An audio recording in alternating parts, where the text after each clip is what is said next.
Hey, this is Connor with Biker's Edge, and today we're talking about the Revel Rail 29.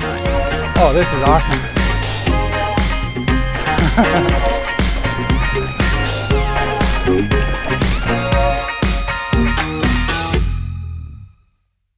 The Rail 29 is probably the most balanced and versatile enduro bike we've ever had at the shop. It is remarkable uphill while topping the Nimble charts on the way back down. It doesn't have that smash everything in sight character that a lot of modern enduro bikes possess, but what it lacks in smashability, it makes up for in fun factor. So, is it the right bike for you? Stick around to find out. So I see enduro bikes falling in two kind of subcategories these days. You've got the super enduro bikes, 170 mils plus, really big, really slack, really burly. The Transition Spire comes to mind. It's gonna smash through the nastiest lines all day long. And then you've got bikes like the Orbea Rayon or the Rocky Mountain Altitude that tend to be a bit more versatile and land a bit more on the all-mountain side of the spectrum. And that is definitely where the Rail 29 lands. So let's get this out of the way right now. I personally think the Rail 29 is an all-mountain bike. It's a lot closer to bikes like the Ibis Ritmo than it is the Santa Cruz Mega Tower. But a lot of folks want to call this thing an enduro bike, so I'll concede the point and we're going to talk about it as if it's an enduro bike. So now let's get into how this thing rides. Alrighty, here we go. Starting out on the Revel Rail 29. And of course I forgot my knee pads today. I always feel naked without them. Feels really weird. Every corner looks extra loose, extra sketchy. So this thing's gonna be on the kind of all mountain side of enduro bikes. It's got a steeper head tube angle, a little bit shorter reach and wheelbase. And that's coming across right now in the climbs. You're a little more forward with your weight. Front end's just a little bit lower, putting you in that kind of more stretched out, better pedaling position, I guess. This bike kind of has a racy feel to it.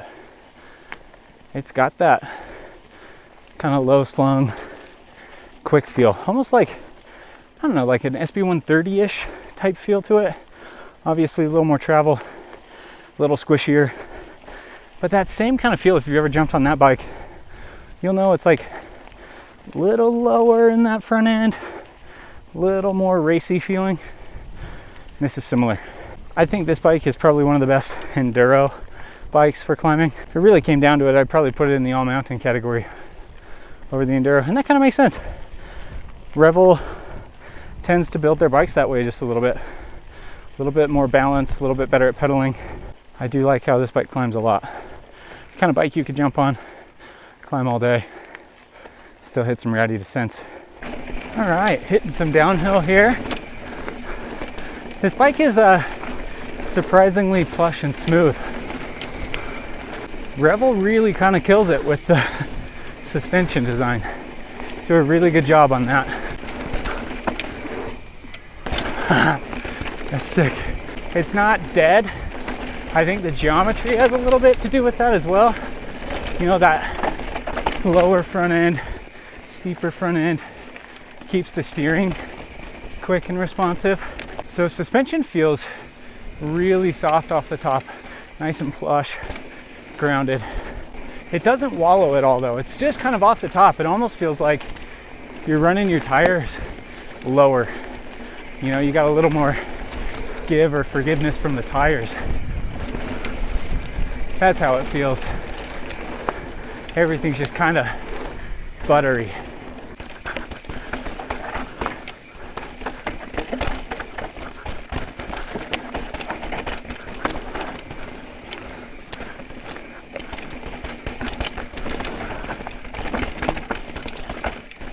Yeah, this thing's bucking just a little bit in that. Gonna wrap this up, head to the garage, talk about who it's good for, what it's good at, and if it's the right bike for you. So, uphill. Revel has a way of making bikes climb very, very well. Between the geometry and the suspension design, I think per category they make some of the best climbing bikes available. They're smooth, controlled, there's tons of traction, and they're efficient. All of those things make a bike go uphill very, very well. They do tend to be a bit portly for their respective categories, but personally I think bike weight comes after all of those aforementioned qualities in how well a bike climbs. So I'm not too sad about it. The Rail 29 is no exception to those rules. It goes uphill better than any other enduro bike I've ever ridden. And I think it comes down to a couple of factors, but mainly that suspension. There's something pretty spectacular about CBF suspension, and I think I noticed it even more on the Rail than I have on all of their other bikes. So the Rail 29 is as efficient as you would want a 155 millimeter travel bike to be, without giving up anything in kind of that active feel, you know, having some traction and smoothing out all the little bumps. It does really, really well at all of those. And that's kind of where the magic lies in this bike. And I think it has a lot to do with the science behind CBF, which, if I'm being honest, most of it goes way over my head. But the idea is that you get a consistent feel from your pedaling forces, no matter where you are in the travel. And that really does come across in this bike. So anti-squat values, if you look at them on the chart, are actually pretty high, but the bike doesn't have that overly stiff, inactive rear end feel. It feels like it's contouring the ground perfectly, giving you a ton of traction and control, but then there's also not a ton of pedal bob to speak of. And it doesn't seem like pedaling harder or braking really interferes with that. So their suspension really is dialed, and it is one of those things you do need to try to kind of wrap your head around that feeling. In addition to the suspension being really good for climbing, the geometry on this bike is very good for climbing. In fact, I think it leans more towards climbing performance than it does downhill performance, especially for an enduro bike. The front end is steep, it's low, and that pulls your weight over the front of the bike, which gives you control over that front wheel for when things get steep, or for when you need to steer or turn or get yourself around a tight switchback. It gives the bike a very race-like fit and feel on the climbs. Folks who have ridden XC bikes or smaller trail bikes in the past will find themselves at home on the Rail 29. So you combine that kind of forward heavy posture, ride position with a shorter wheelbase, steeper geometry, and the bike's really, really easy to handle. You can duck and dive, dodge and weave, get around tight switchbacks with no problem at all. It is a lot easier to navigate and maneuver than most of the big enduro bikes that are coming out these days. So overall on the climbs, A+, especially given the category. It is the kind of bike I would take for rides where you're going way too far and climbing way too much. I'd be very happy on the Rail. All right, so don't get me wrong, the Rail 29 is a very capable, competent descender, but it does lack a lot of that big brawler attitude that most enduro bikes these days have a lot of. I didn't have to shy away from riding my normal big bike trails. I just rode them a little bit slower. And then the trade-off is when you take the Rail onto mellower, easier terrain, it is way more fun than those big brawler enduro bikes. So again, the suspension is the star of the show here. Somehow the bike is incredibly plush. I could not get over how supple and soft that initial stroke is. The suspension activates very, very quickly, very easily. So all of that little trail chatter just completely disappears. But the bike doesn't unnecessarily use too much travel. There's still tons of pop to this bike. In fact, there's a lot of pop. It's really, really fun trying to double up little rollers or pump or push through berms and corners. It honestly reminds me a little bit of an Ibis Ripmo with a little bit more travel. It has that same really soft off the top feel with tons of pop built into the suspension. I think the geometry is what holds the Rail back from being a big brawler of an enduro bike. You know, it's a little shorter, it's a little steeper, and that steep and lowish front end pull you forward. And that forward position does a couple of things. It either forces you to ride further off the back of the bike, where you have a little bit less room to move around, you have a little bit less control over the steering of the bike, and you can't quite absorb bumps and drops and nasty terrain quite as well. Or it forces you to be in that really up and over the front of the bike position, which, you know, can be a scary place to be sometimes. I also noticed the back wheel was a little bit light, which is weird for most big bikes. Most big bikes, the front wheel, you have to really focus on keeping that weighted through corners. On this bike, it's the back wheel. You have to focus on keeping the back wheel weighted so it's not drifting and skidding and sliding around as much. While that forward position isn't great on the really steep, really gnarly stuff, where it is amazing is on mellower, flowier terrain. It's what makes the Rail the most responsive long travel or enduro bike that I have ever ridden. It is so much fun in the corners. It's so much fun in rolling, pumpy terrain. The steering is quick, the handling is super responsive. It's very easy to get around a corner. It's a ton of fun for side hits and little jumps. It is so much fun when the terrain gets a little bit easier. Not saying like greens, but single black diamonds and blues It is so much fun. And that geometry being a little bit more tame or a little bit more conservative is what makes the rail more versatile. It opens up a lot of terrain kind of below or on the mellow side of where most enduro bikes sit. It will still handle the big stuff. You'll go a little slower or have to be more on it or pick smoother, easier lines. But where it really opens up a lot of terrain is in those blues and black diamonds.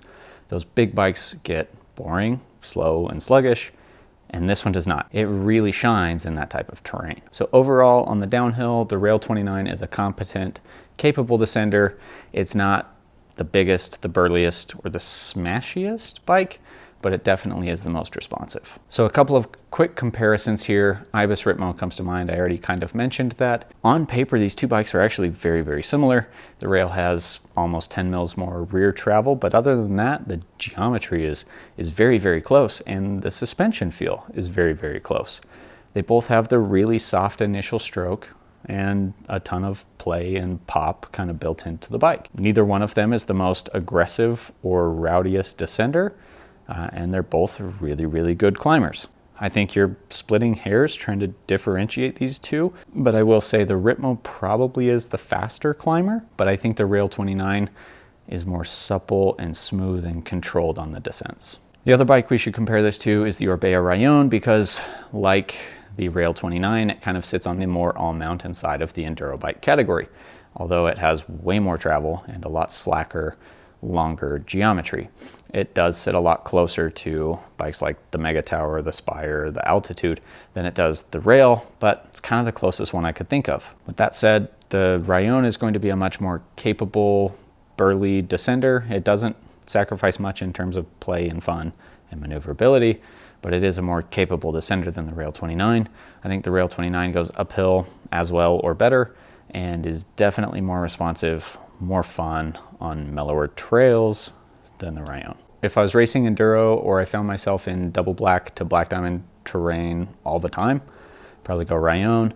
But if I wanted a more versatile option and I found myself on blues, blacks, the occasional double black, and I didn't really race, probably go with the Rail. So who is it for? I see the Rail 29 as a great option for a wide group of people because it is such a versatile bike. But the first specific group that comes to mind are the XC racers. Folks who are used to a race feeling bike, a quick climber, people who love long climbs and responsive handling, folks who are more used to that kind of forward leaning position on the bike. They're going to feel at home on the Rail 29, although it is obviously a much longer travel package than an XC bike. But folks who are coming from that type of riding, wanting a longer travel bike that's a little more confident and capable on the descents, I think will feel right at home on the Rail 29. The other group of folks who I really think would like the Rail 29 are those people who want a long travel bike. They want the confidence and the capability that it offers, but they don't always ride the hardest trails. They find themselves on blues and black diamond trails, but rarely on a double black diamond trail. You know, they want that big squishy bike feel. They want that smooth, plush, capable descending bike, but they don't always ride the hardest trails. They're not always pushing that ragged edge of control while riding their bike. I think for those types of people, this is a much better option than other bikes like the Spire or the Mega Tower, because it is more versatile and it is more fun and it is more responsive on the types of trails that they're riding. So let's wrap this thing up with a one-line bike review. The Rail 29 is easily the most responsive and engaging enduro bike that I've ever ridden. So thanks for sticking around. Come pay us a visit at the shop. We'd love to see you. We'll see you next time.